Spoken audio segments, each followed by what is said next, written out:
All right, Cameron, sorry to make you wait, man. What's going What? on, man? What's up, bro?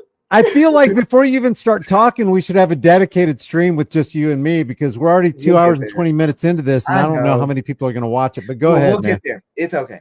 This one is going to be strictly to what you stated, anyways, which Okay. is your bad experiences with cops. We'll leave it there on that. Is that fine with you? Yeah, go for it, man. Okay, let's do it. All right. By the way, this is Cameron from Power Inherent the People. While he's What's talking, up, we're going to y'all? pull up his YouTube because he's got a lot of good information that you need to know. Not should know, you need to know it. Go ahead, Cameron. Got to know it.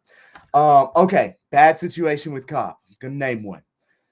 All right. So in my younger days, when I was a little bit more rowdy, okay, I was a little bit more rambunctious, a lot more, should I say, than I am now. I got kids, so everything's great. But when in my rambunctious days, I had a crazy situation happen. Now, we're going all the way back to 2011. Okay. What ended up happening is I got into a car accident, I got into a car accident. I lost my leg. I died. They brought me back to life. I'm an amputee. I go through about 9 Okay, months. wait. What year is this, Cameron? What year? What year? We're going back to 2011. Okay, go. Okay. Now, if you remember this year correctly, you need to remember that this whole year was about in the Fed. Okay. Yep. That's what this year was. It was all about in the Fed. And that's what was big at this time. So take yourself to 2011. Okay. Anyways, I get in a wreck May 24th. I lose my leg. I come out of that mad depression. I'm good to go. And I move forward in my life. Okay. I get a leg. I got friends over at the house. We're playing Madden. And they're like, man, get NBA 2K. I had just moved into this house. Friends are coming over. I go up to the GameStop and I go and get NBA 2K. Now, at this GameStop, it's in a shopping center, okay? It's in a shopping center. They ain't got no handicap spots. I'm walking really bad at this point, okay? I'm like, it's slow, okay? I'm a hop along, I'm like a month and a half in on this leg. And I'm in the store and I'm in line and I'm about to get this game. And someone opens the door and he goes, who's cat? I'm parked right in front of the store. Okay. Yes, it's got the red lines, but we're in a shopping center and there's no handicap spots. So I'm getting out right there. And someone comes in, they got blue jean pants on. They're probably about 6'2", 6'3". And he's got a New Orleans Saints jersey on and he's got a badge around his neck. I'm thinking it's like mall security. Okay. He's an older guy. He's maybe in his 50s. Maybe I'll say 53, 54, 55, something like that. Anyways, I'm seeing the line. He comes in and he goes, whose Cadillac's this out here? I said, that's mine. He goes, oh, come on out here. I said, don't tow it, man. Don't tow it. I'm thinking in my mind right off the bat, don't tow it. What's going on? Well, when I get out there, I see a Crown Victoria car, like the old cop cars. And he's got a little dash light he's got a light in the dash. I'm like, oh, mall security, And so I walk out there and I said, what's up, man? Why are you bothering me now that I'm noticing this car? And he starts walking around my car. And he's all like, well, first off, you're parked in a fire lane. And then the second off here, what's going on is that your tent is too dark for the legal standards here in Texas.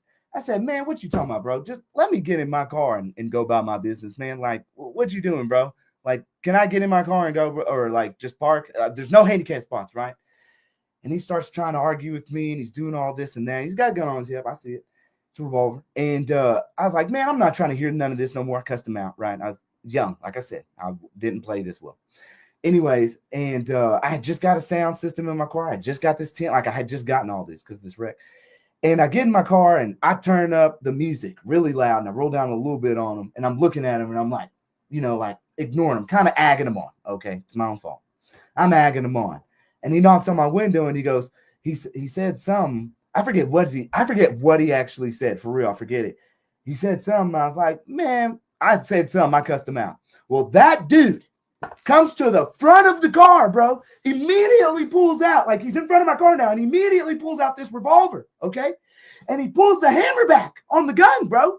When he pulls the hammer back, this little red laser comes onto my chest. Well, I was already in drive with my foot on the brake, okay? So when he does that, I flinch, and I'm like, well, my foot comes off the brake. And the car moves forward. And when he falls on the car, I freak out again. Now my right leg is for the gas, okay?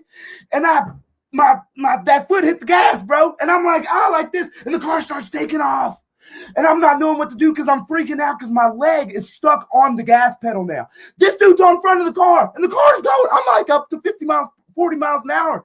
and I'm in the Cadillac, and he's on the front of it like this, and this dude rolls off. Oh my God, I didn't know what to do. I freaked out. I was so freaked out, bro. I drove all the way home. I got home. My heart was going. I was freaked out. I get home and I got like 10 people in my house, bro. And I'm like, y'all need to get out of here now. Everybody needs to leave now. Wait a second. The cop let you drive off after hitting him like that? Bro, he rolled off of the car. No, I know. I'm doing like 45 miles an hour. Oh my God. Yes, bro. He wasn't. Okay, hold on. So then I get to my house. I tell everybody to leave, right? So I leave my dog in the house and I go out into the alley, okay? And I'm like walking. I don't know what to do. I'm calling my pops. You know, my pops law enforcement his whole life. I'm calling my pops and he's like, you're going to jail. He said right then, and he said, oh, get ready, Cameron. You're going to jail. And I said, oh my God, what am I supposed to do? And I'm freaking out. I'm going crazy. He's like, you just need to turn yourself up. I'm not turning myself. I'm not. No. And so I'm waiting. I'm in my alley and I'm down the street and I'm hiding actually in some bushes. And I'm looking down the street and there's like 20 cop cars in front of my house. And I'm freaked out. And when all the cop cars leave, I wait another hour and I go back to my home. Well, they went into my house because my dog's in my backyard. They opened up the door. And I freak out. So like that same week, I go and find another house for rent. And I move. I literally moved like 2 weeks. And we end up going to court and I get a really good attorney. And we end up fighting it. And I got that bad boy dropped all the way to, I think it was like disorderly conduct. But he broke like ribs, wrists. He broke like a whole bunch of stuff, bro. It was the most craziest experience. It seems like this story, did it make the news?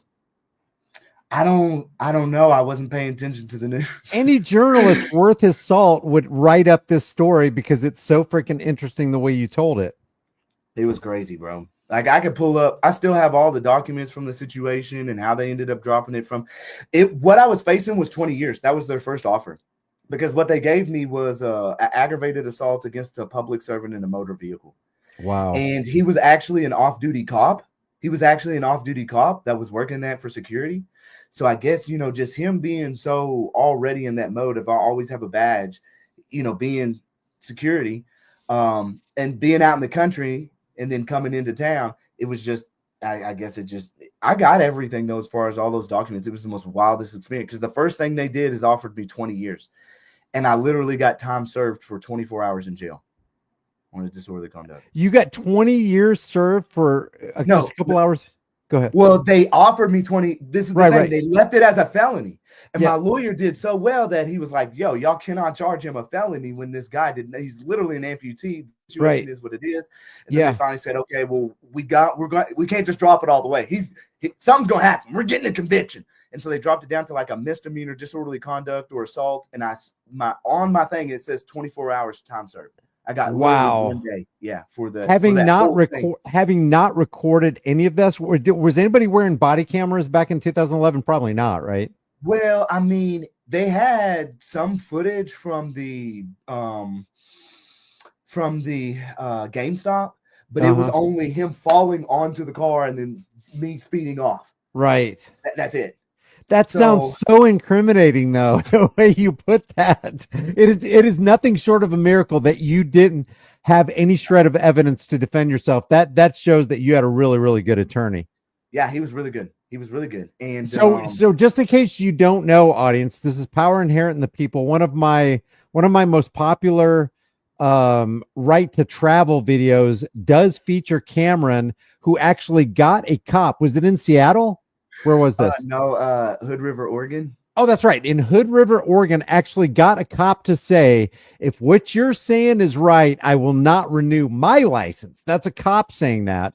So I want to do a separate right to travel thing with you, but when you represent right now, you go pro se. You don't hire an attorney, correct? No, sir.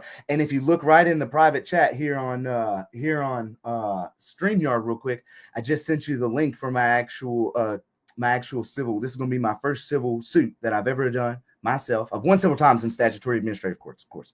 But this is my actual first civil federal complaint that I'm doing all on my own. And I just gave you the link for that. And that's against that Hood River cops. Because if you remember, Bryan, you remember what he said? He said, when I pulled out my document after they let me go and they ran my name, he goes, no, I get it. You're not driving. You're traveling. You're not doing commerce. So what that does is it straight gives evidence that they know the difference, Bryan, Right. but they choose not to because we don't know. But we'll talk about that later. But yeah, I just filed that bad boy last month, man. I got my first federal suit. I'm doing all on my own, Bryan. So let me ask you something, because I want to speak to demeanor. I want to talk to the way you handle a cop, what you should say, what you shouldn't say, how you should keep your your anger in check when you're confronted by a badge terrorist. But from what you've heard, and I saw that you were kind of in the back room for a long time, from what you heard about the application of the DOT in Kansas and Missouri from Trace Daniel Buckle, this officer who's got some kind of criminal history, all the way down to what you just heard from Bad Cop about the disorderly conduct with noise. Do you think that those cases like that can be won fairly easily under pro se? Well, it depends on the individual and how much time you take for yourself to learn, right? Because there's nobody that's going to be able to defend your case better than yourself. Right. Never. Okay. Nobody's ever going to put as much time into your case, nor do they know the situation and feelings. Now, you covered Judge Carlton Reeves when it first came out, the decision in relation to qualified immunity. Remember Desmond Green and Jacqueline Thomas? Yeah. Okay. That's huge. That's 62 pages. We just read that on my channel last week. That's 62 pages showing how the courts, even on the district side now, are like not for qualified immunity. It's out the door. It's hanging by a thread. It is gone. It's on its way out. And with that being said, yeah, I say we are at, you had Chevron deference being repealed early this year. Qualified immunity is definitely on its way out, especially with the opinions that we're getting from the judges right now. We are in the best time that we have ever been in to be able to bring forth a suit and actually win, Bryan. Why do you think that is? Why do you Chevron think deference is gone? Okay. So explain that to people who don't know what Chevron deference is. For sure. So if we just give like an overview, right? The statutory aspect of them being able to determine their own language, their own laws, not correlating it with the federal with the Constitution and federal case law itself, they was able to just utilize it within their state. Now they can't do it no more. They got to go back to the federal. The Constitution has to be the foundation principle now. That's why it's so big to bring up jurisdiction and all of your constitutional violations early on in your cases, right? And never waive your rights. And when it comes down to the traffic stuff, it's like there's a script. And most of us are always waiving our rights when we get involved with some kind of traffic stop. You just got to remember, you ain't got to waive them rights. You can stand on them. And if they violate you, you got big boy suits. That's what people got to realize. Don't give in. If you waive your rights, you waive your rights. And you can't do nothing about that. You waive them. So what's one of the first things that you should do when you're on a traffic stop in order to not waive your rights? You want to do this now? Okay, we'll do it now. We'll do a little bit now. Yeah. All right. So I don't know if you've ever heard of Eddie Craig. It sounds familiar, but go ahead. He used to be a cop. He used to be a trooper down in Texas, right? And then he ended up getting on InfoWars channel and doing a couple reviews. Oh, yeah. I've seen that. Good. Yeah. Okay, good. You know Eddie Craig then. All right. He's got the best script you can do. And I will never, ever, ever. I know you've seen my videos and you know what I do, but I will never, ever give my ID up again. Never will do it on traffic stop. I will never do it. I got a script and it comes directly from Eddie Craig. All praise be to Eddie Craig for this one because we utilize it. And every question in every regard puts them in the aspect where all responsibility and liability is upon them. Okay. We put it all on them. If you want to violate my constitutional unalienable rights today, you can do so at your own demise. Okay. If you want to. But yeah, we're putting it all on them now. We know our rights and we're not waiving them at all. Now, is it important to say I invoke my Fifth Amendment right, or do you just be silent from the get-go? Well, again, it's a line of questioning, right? It's a line of questioning to get them to admit certain aspects of what they know. It's kind of like, those guys. Oh, I'll put it to you like this. I don't really care for politics, but I'm just talking about, the higher ups and how they talk sometimes. So you got Kennedy, the one that's still alive now on the commissions. And stuff, RFK right? Jr. Yeah. Yeah. Okay. And he recently, I don't know how long ago this was. I put it on my channel. It's just him right there making a quick statement. And talking to someone higher up in the Department of Justice or some kind of policing aspect. And he asks them, he goes, hey man, you know, it's can a cop just come up and start asking you for your ID if you're walking on the street, right? And he goes, and this executive goes, police executive top somewhere does. He goes, well, no, they can come up to you and ask for your consent, right? They can come up and ask for your consent, but you don't have to give it up, okay? Unless there's RAS, probable cause. He ran through that whole thing, just like you know and everybody else knows, okay? And then RFK went further and he said, all right, well, good. That's good. But let's take it a step further now. So let's say you have some stop. There's a stop for DUI or, let's just say it's a stop for insurance check, mandatory insurance check. He said, what's the difference there, right? He's trying to figure out what's the difference between being on the roads walking and then being in your vehicle and getting stopped and checked, right? And the guy just kept stuttering. I've never worked a case like that, but I've never prosecuted a case like that before. Just stuttering. So, it's just the aspect of you have unalienable rights, and unless there's probable cause of a crime actually being committed, they can't just stop you and ask for your ID and demand it, because they first have to prove that you were operating in a commercial capacity. And it gets deep on that aspect. I know, I understand, we've all been tricked, but I guarantee you, if you go look within your municipal code, whatever city you live in, or your county code, go look up the definition of county road. I bet you that bad boy is going to say something very similar to open as a matter of right for public vehicular travel. Interesting. Guaranteed. Okay, Cameron, we've got to have a dedicated, like within the next couple of days, we should have a dedicated video live stream. Maybe we can do it, I don't know, but live stream, whatever. But we got to dissect this. We got to see if we can do a play-by-play, get that script with Eddie Craig. I've got the Eddie Craig script right here on the screen, which I've read this before, and it's very interesting, and it's a good read. So let's do that. Let's carve out some time in the near future, maybe this week. And I've got your number, you got mine. Let's call each other and let's hammer this out. Okay, here I got the PDF direct PDF for everybody. I don't know if that one that you're showing on the screen is any good, but if you want to share. I know I can't do the links, but I can share it in private chat. Boom. That one's a direct link on archive.org for the Eddie Craig script in the private chat of StreamYard. Let's see. Wow, that's a big link. Yep. Okay. Boom. Yeah. All right. Cool. I'll drop that in the chat, guys. And we're going to get to our last caller.